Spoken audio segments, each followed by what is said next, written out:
Hi అండి, నమస్తే. Welcome to Telugu Tadaka. ఈరోజు వీడియోలో శ్రావణ మాసం సందర్భంగా అమ్మవారికి ప్రీతికరమైన ప్రసాదాలు చూపించబోతున్నాను. పులిహోర, చక్కెర పొంగలి, పూర్ణం బూరెలు, గారెలు చూపిస్తున్నాను. ఈ కొలతలతో మీరు కూడా ప్రసాదాలని చేయండి, చాలా బాగా కుదురుతాయి. లేట్ చేయకుండా వీడియోలోకి వెళ్ళిపోదాం.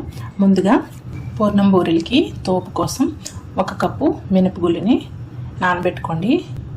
2 సార్లు శుభ్రంగా ఫస్ట్ కడుక్కొని ఇందులో మునిగేట్టు నీళ్ళు వేసుకొని 4 నుంచి 5 గంటల వరకు నానబెట్టుకోవాలి.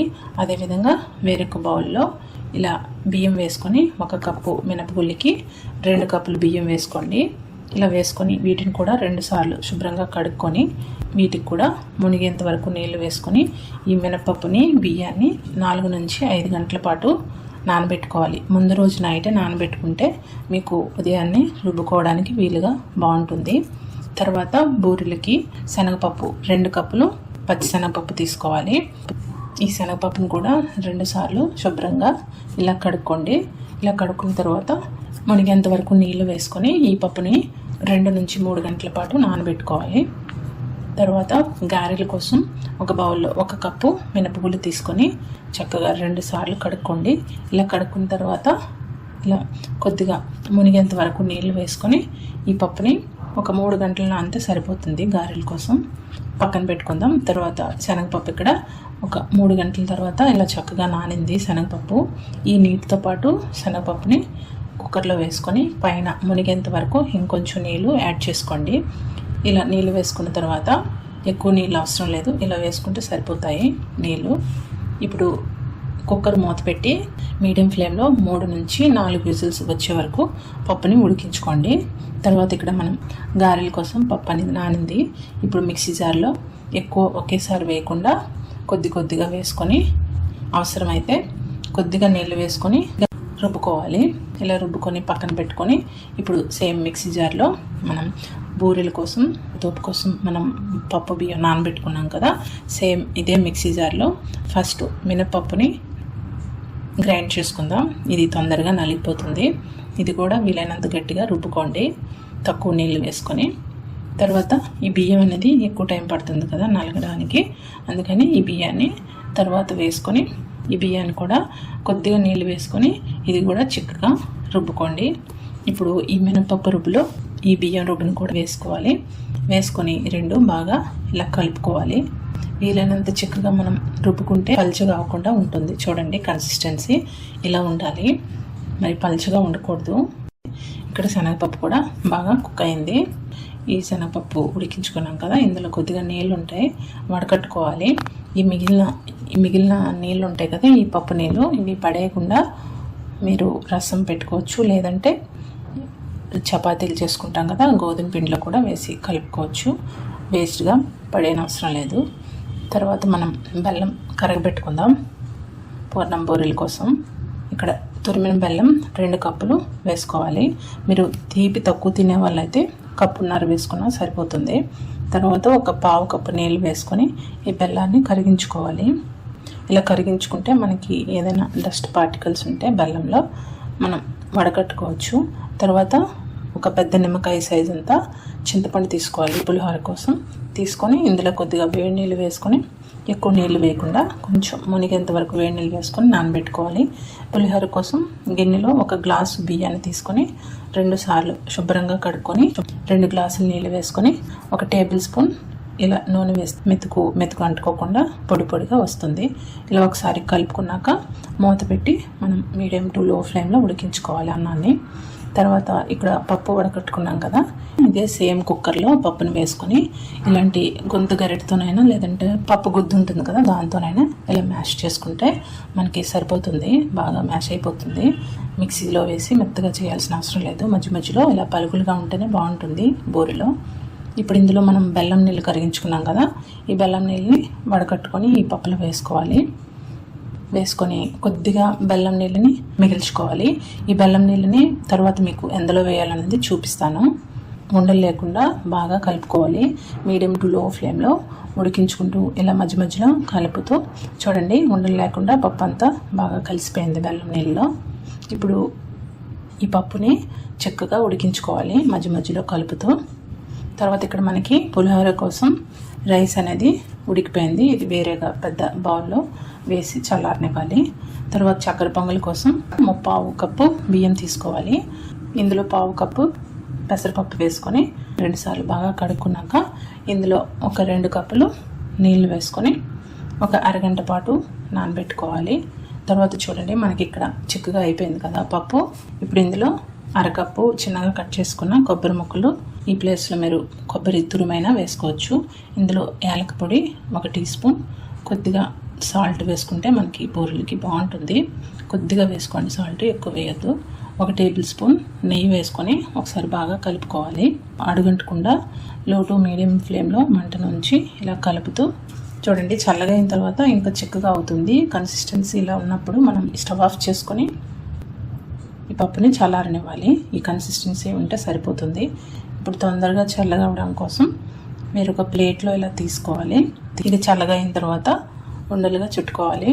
తర్వాత ఇదే కుక్కర్లో చక్కెర పొంగల్ కోసం నానబెట్టుకున్నాం కదా పప్పు బియ్యం, అదే నీళ్ళతో వేసుకొని 1 టేబుల్ స్పూన్ నెయ్యి వేసుకొని ఒకసారి బాగా కలుపుకొని కుక్కర్ మూత పెట్టి మీడియం ఫ్లేమ్లో 3 నుంచి 4 విజిల్స్ వచ్చే వరకు ఉడికించుకోవాలి.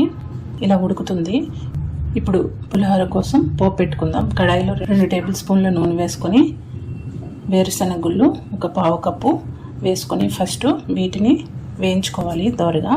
ఇప్పుడు వేరుశనగ గుళ్ళు సగం వేగా అయినప్పుడు ఇందులో పచ్చిశనగపప్పు, మినపప్పు, ఆవాలు, జీలకర్ర వీటిని వేసుకోవాలి. వేసుకున్న తర్వాత ఎండుమిరపకాయలు ఒక 2 వేసుకోవాలి. ఇలా పప్పులు ముందు వేయించుకోవడం వల్ల మనకి బాగా వేగి పులిహోరలో మంచి క్రంచీగా వస్తాయన్నమాట. ఇప్పుడు ఇలా వేగిన తర్వాత ఇందులో 1 టీ స్పూన్ సన్నగా తరుక్కున్న అల్లం ముక్కలు, ఒక 2-3 పచ్చిమిర్చి, కరివేపాకు వేసుకొని వేయించుకోవాలి. ఇలా వేగినప్పుడు ఇందులో ఒక 1/2 టీ స్పూన్ ఇంగు వేసుకోవాలి. ఇంగు వేసుకొని మరొకసారి బాగా కలుపుకొని ఇప్పుడు మనం రైస్ పక్కన చల్లార్చుకున్నాం కదా, ఈ రైస్లో వేసుకోవాలి. ఈ పోపుని వేసుకున్నాక పైనుంచి ఇలా రైస్ని తీసి ఇలా కవర్ చేసేయాలి. చేస్తే మనకి ఈ స్మెల్, ఇంగువ స్మెల్, పోపు స్మెల్ అనేది పోకుండా ఉంటుంది.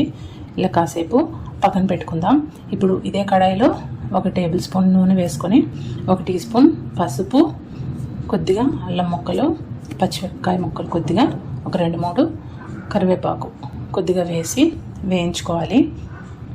మంచి ఫ్లేవర్ అనేది వస్తుంది చింతపండు పులుసు చేసినప్పుడు.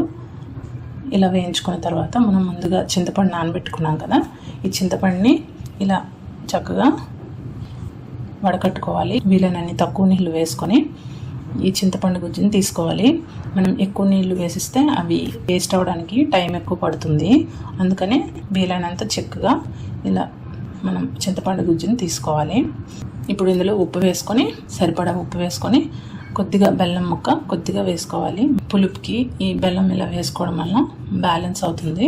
ఇలా బెల్లం కొద్దిగా వేసుకోండి, ఎక్కువ వేయకుండా. చూడండి ఇప్పుడు ఇలా గుజ్జులో అయింది కదా, ఈ పేస్ట్ని, చింతపండు పేస్ట్ని ఈ అన్నంలో వేసుకోవాలి. ఈ రైస్ మొత్తం కలుపుకోవాలి. ఇలా బాగా కలుపుకోవాలి. కొంచెంసేపు ఒక 5-6 నిమిషాల పాటు ఇలా బాగా కలిపారంటే మనకి మంచి కలర్ అనేది వచ్చేస్తుంది పులిహోర. చూడండి మనకి పులిహోర తయారైపోయింది.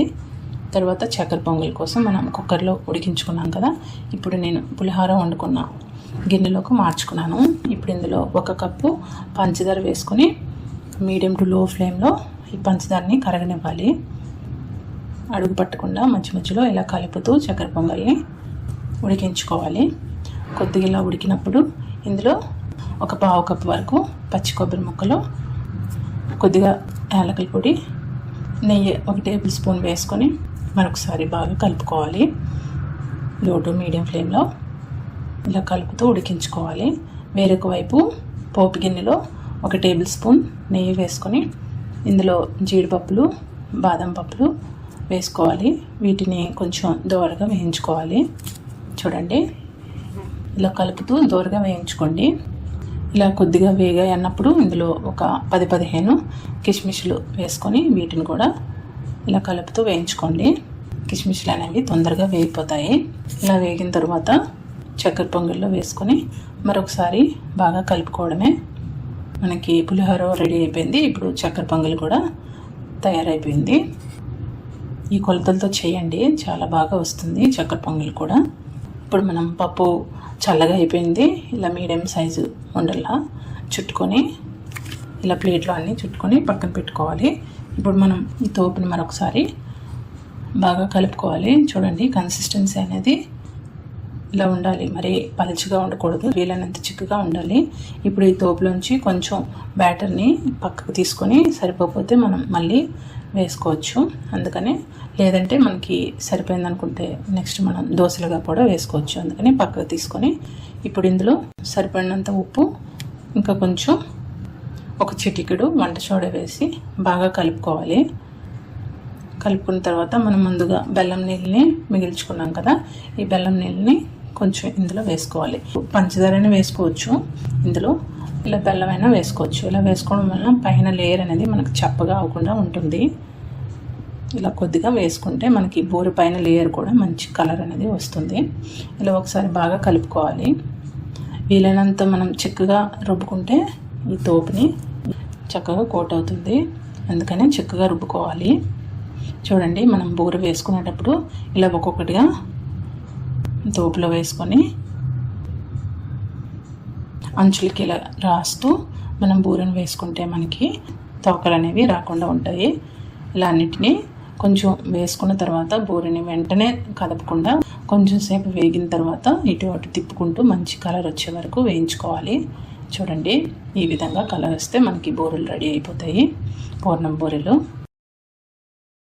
తర్వాత గారెల కోసం పిండి రుబ్బుకున్నాం కదా, ఇందులో కొద్దిగా సాల్ట్, పచ్చిమిరపకాయ ముక్కలు సన్నగా తురిమి, అల్లం ముక్కలు సన్నగా తురుముకోవాలి.